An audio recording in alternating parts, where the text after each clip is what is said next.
Hey family.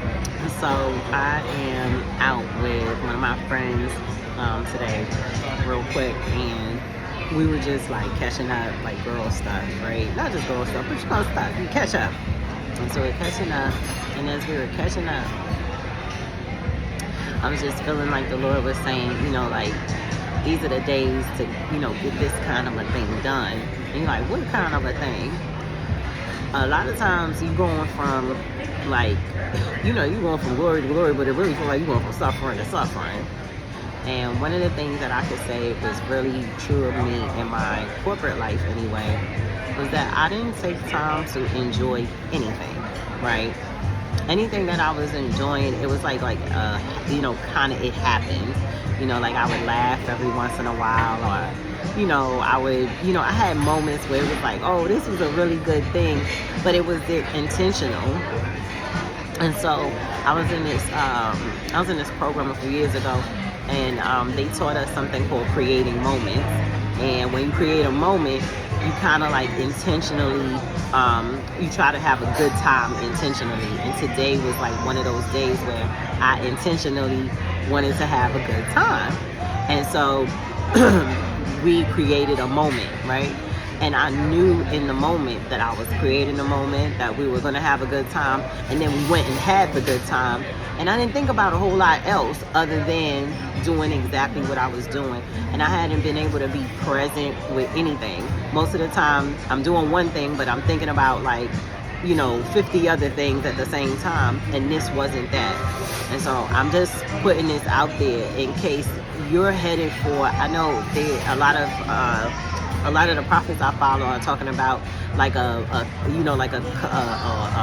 rough time in 2030. I think there's a lot of the prediction, like 2030 is going to be rough, or there are going to be some drastic changes that are going to make us feel different about the life ahead of us.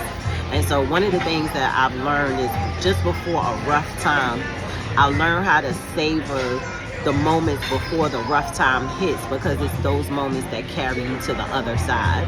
And so today wasn't necessarily, I didn't think that far, but this is definitely one that I will take with me as I go through or whatever I have to go through.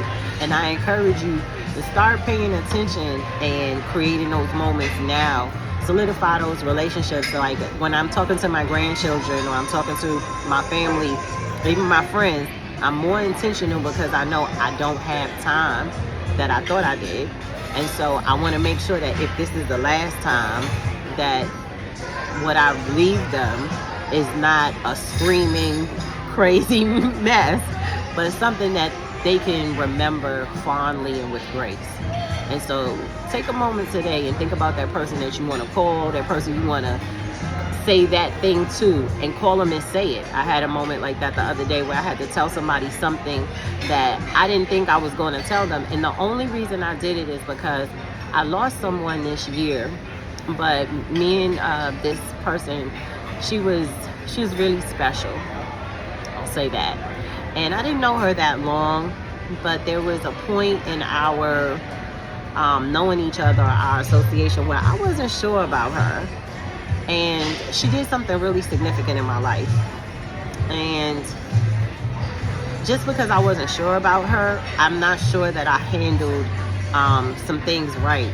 And I had to sit and I had to see her in her last days. And I remember having a dream, and I told her, hey, I don't think I handled this thing right. Would you forgive me? Or, I didn't do this right. And I had the dream, and then like within 2 days, I actually had the conversation with her in the hospital, and she's gone. And I say that to say, you don't know how long you have, and so be intentional with your moments. All right, we gonna crown up together, and I'm gonna see y'all. Y'all gonna see me.